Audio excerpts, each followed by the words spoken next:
ever stepped into a space where all the details just pop and you look around and it's beautiful and it's not chaotic and you think to yourself, what happened here?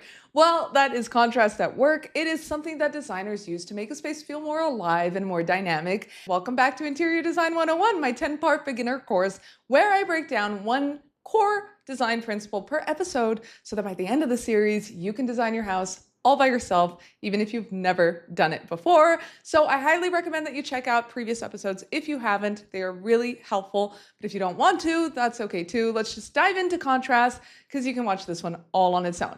So let's go.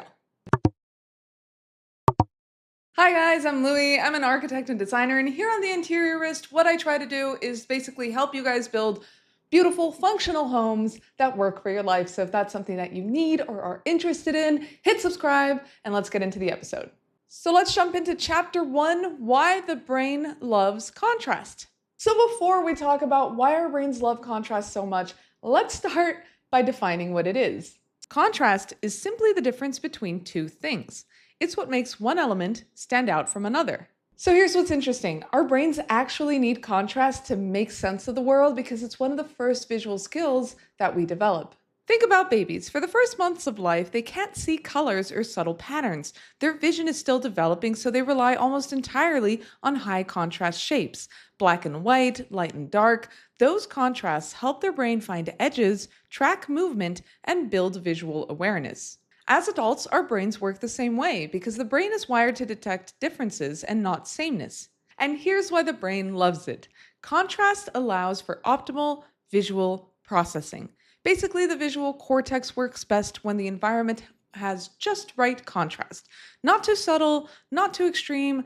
Thoughtful contrast actually reduces eye strain and helps you process a room effortlessly. There is also contour detection. The brain's early visual processing stages are literally designed to detect edges. Strong contrast makes edges clearer, which means your brain organizes the room faster and more effortlessly. So here's the key takeaway. Contrast is much more than a styling trick. It's actually a fundamental visual tool that you will need to use to help a brain navigate, understand, and enjoy a space. Chapter 2, the 4 main types of contrast. There are 4 primary ways designers create contrast: light versus dark, smooth versus rough, big versus small, and warm versus cool. Okay, so here is what we're going to do. We are going to break down each one of the types of contrast so that you understand how to use them in the context of interior design, and hopefully that'll give you some idea of which one works for your space or for your project. And what you'll realize is that the more you notice these different types of contrast, the quicker and the more confident you'll be when making design choices, and you are going to start solving those styling challenges so much faster. Chapter 3, light versus dark. So light versus dark contrast is one of the most familiar ones on the list and honestly one of the easiest ones to use. At its core, this type of contrast is all about value, how light or how deep a color is.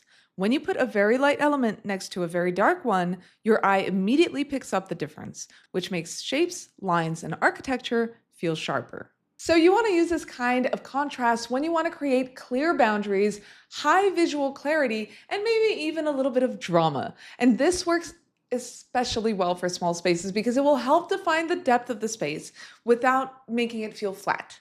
Moving on to chapter 4, smooth versus rough. Now we're going to look at one of the most overlooked, but maybe the most transformative type of contrast, which is smooth versus rough. Now, this is one of my personal favorites. I love it. I think it's subtle, it's delicate, it's not so obvious, less obvious than, dark and light contrast. So this is one that you can have so much fun with, and I'm going to explain exactly how you're going to do it. This kind isn't about color or light. It's about texture, how something feels when you look at it. So texture contrast actually works really well because our brain is really incredibly tuned into tactile information, and it will work even from a distance. Now, when it comes to texture, you would think that you would have to be near so that you can see and spot the subtle differences in texture, or maybe even touch it, but that's not the case. Your brain will register it even from a distance. So feel free to play around with that, because when you put something super polished next to something that's rough or organic, what you get is immediate depth, and you get that layered feeling that we all love but can't always explain. Here are some practical examples so we can dive a little deeper. A smooth leather sofa paired with a chunky knit throw and textured pillows will bring structure versus softness. A sleek wooden side table with a rustic ceramic vase will contrast a refined finish with a natural texture. It could also be a smooth velvet accent chair with a rough textured woven basket beside it.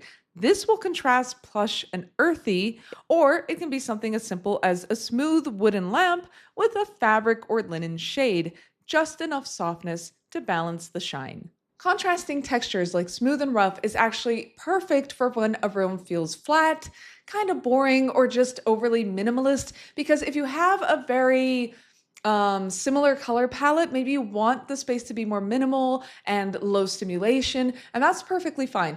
But when you use texture, you can bring in that interest, that sensorial layers, and all of that goodness without losing your minimal, clean space. So whether you're doing maximal stuff or whether you're doing minimal stuff, you can always use texture, and that is why I love it so much.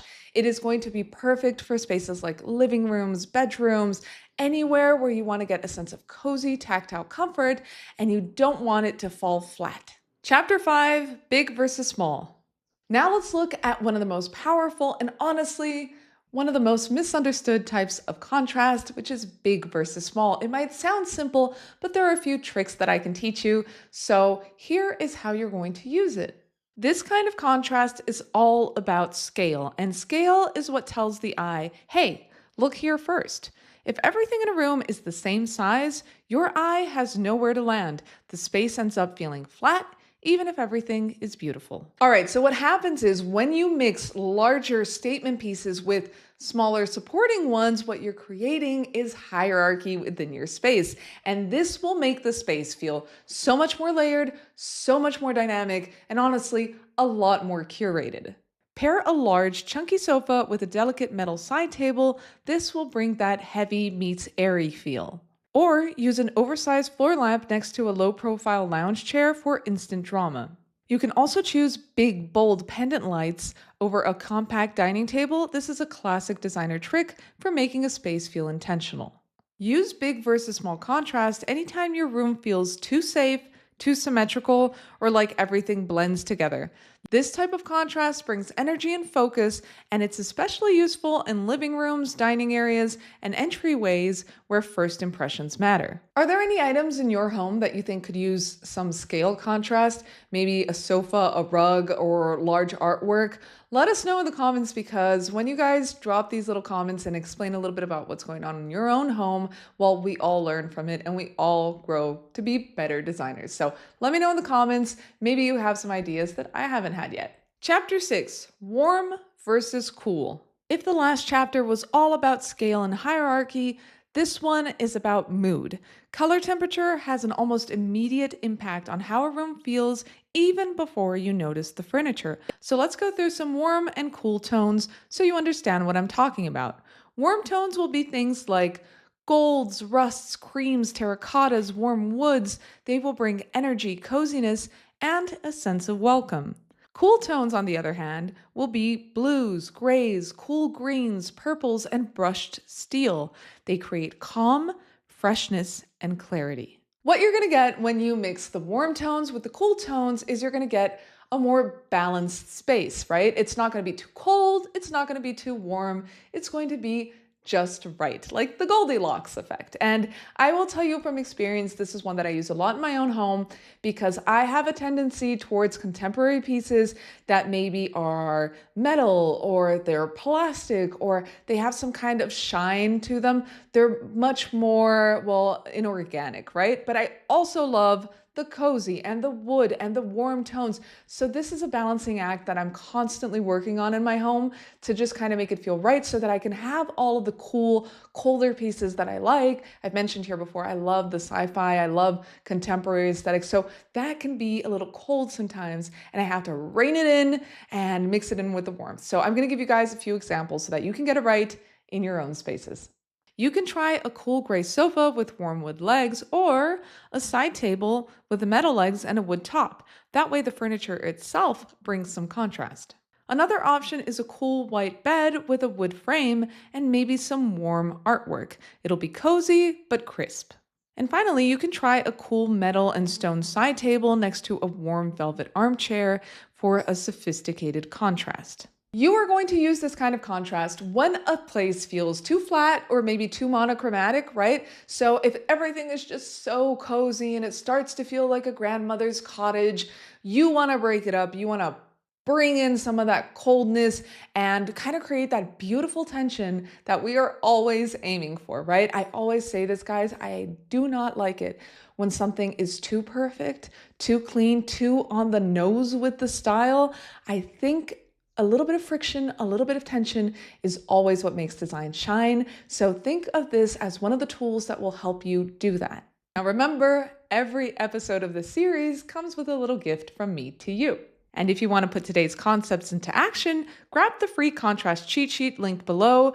It's a guide you can use while styling any room. And remember, every episode comes with a free PDF, so always check the description. Now moving on to Chapter 7, Contrast and Harmony, the Balancing Act. So now we've officially covered all 4 of the main types of contrast, but this part is the one most people miss. Contrast only works if it's balanced with harmony. All right, guys, think of it like this. When composing a song, you want the highs, but you also want the lows because it's the harmony that makes it interesting. If it's all high, it's going to become chaotic and a little too intense. And if it's all low, well, it's just going to be flat and boring. And I guess design works the exact same way. You do want the tension, but with intention. You want to use contrast to highlight focal points, create energy, add depth and dimension, or keep neutral spaces from looking bland. You want to use harmony to make sure the room still feels cohesive, calm, and livable. So here are some practical ways to strike the balance between the two and always get it right. If you have a bold, high contrast color moment like a rich blue sofa and bright yellow chairs, you'll want to keep the supporting furniture simple and neutral. Or if you're using a lot of textured pieces, balance them with something smooth and clean lines so the room isn't visually scratchy. And finally, if your shapes are very sculptural or oversized, pair them with more delicate or understated accents. Here's how I want to sum it up. You want to use contrast. Contrast is everything in interior design. It will make the eye travel. It will create interest. It will even create focal points, depth. It will do so much for your space. But if you get carried away and you just start contrasting everything, what's going to happen is you're going to get a space that might feel chaotic. Maybe not, maybe you know how to balance it really well, but it could get chaotic. So that's where harmony comes in. Harmony is to remind you to keep the eye on the big picture so that while you're working little pieces of contrast throughout your space, you remember that the whole has to harmonize and work together. So basically, harmony is what's going to keep your design grounded, and contrast is what's going to keep your design interesting. And when the two come together, well, that's when you get that beautiful, effortless designer moment that makes a space feel comfortable, chic, and just, well, so satisfying to live in. Chapter 8, Common Pitfalls. Well, if there's one thing Spider-Man taught us, it's that with great power comes great responsibility, and he wasn't wrong on that. Here's the thing. Contrast is super powerful, it is lovely, and it'll do so much for your space. We've been through it the whole episode, right? But if you have too many pieces of contrasting furniture, colors, shapes, whatever it is, your eye doesn't know where to land, it gets confused, it's like, what is going on here? So you really want to tone it down. And so what I want to do is go through the biggest mistakes I see so that you can spot them yourself and avoid them. The one I see the most is too many competing focal points. So think bold colors, similar scales, and dramatic furniture all fighting for attention. This happens when you have lots of things you love and you want them all to stand out, but really, you really should focus on one. Next are random material mixing without a clear palette or story connecting them. What I would suggest here is really consider where the textile, the color, whatever it is you're bringing into the space is going to go before you purchase.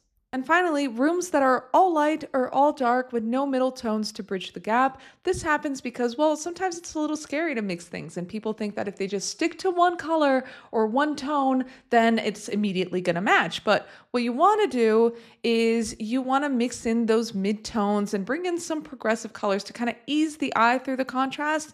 That way it won't fall flat and it'll feel intentional. The truth is, most of the common pitfalls or problems that you find with contrast can generally be fixed like this. You're going to stick to one strong contrast per space, then you're going to let everything else support it. So, for example, a bold sofa and lamp color paired with neutral furniture, or a textured rug paired with a simple clean chair and side table. So hopefully that'll help you get an idea of how to fix these problems, how to avoid them, but most of all, understand how contrast should be used so that it stands out and it doesn't fade away into the chaos. All right, so these episodes are actually quicker than my regular episodes, but they are also packed full of information. So what I like to do at the end of each one is kind of recap what we've gone through and what we've learned. So here it is.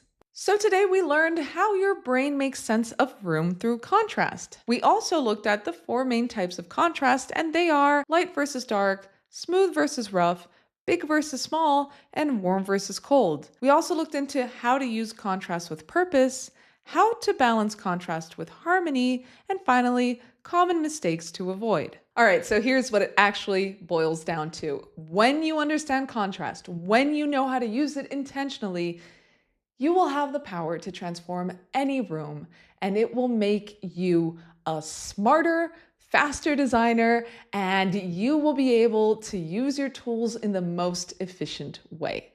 You have just made it to the end of episode 5, so congratulations, you're doing an amazing job. And I just want to say that I understand that a lot of you are here because you want to learn more about interior design than whatever is cool or whatever is pretty, and you really want to know the why behind it, right? Why we relate to spaces the way we do, why some things make us feel comfortable and others uncomfortable. And I really hope that this series is helping you understand that. I really want to bring something that's useful to you guys. So if you have any tips or suggestions or even ideas for future videos, drop them below because I'm always looking for new ideas. I love ideas. Next episode, we are going to talk about lighting, and I love lighting, guys. This is the most important one. This is everything. If you know how to use lighting, you will make or break a space, and I am going to go down into all the details in the simplest way possible so that you can do it yourself. No hassle, no headache. Okay, so if that's something you're interested in, make sure to check it out. And thank you once again for being here with me and spending this time with me. I really do appreciate it. And I guess I'll be back next week with more info and more to talk about with you guys. So I'll see you then. Thanks once again, and bye-bye. If you want more help designing your home, I have 2 free resources. You can download my free 30-page home checklist. It walks you room by room through all the essentials to create a cohesive, beautifully styled home. And I also have a color palette inspiration pack, a 45-page guide with designer-curated palettes, hex codes, mood groupings, pro color tips, a beginner-friendly color wheel, and easy hacks to mix colors confidently. Both links are below, so grab them and have fun.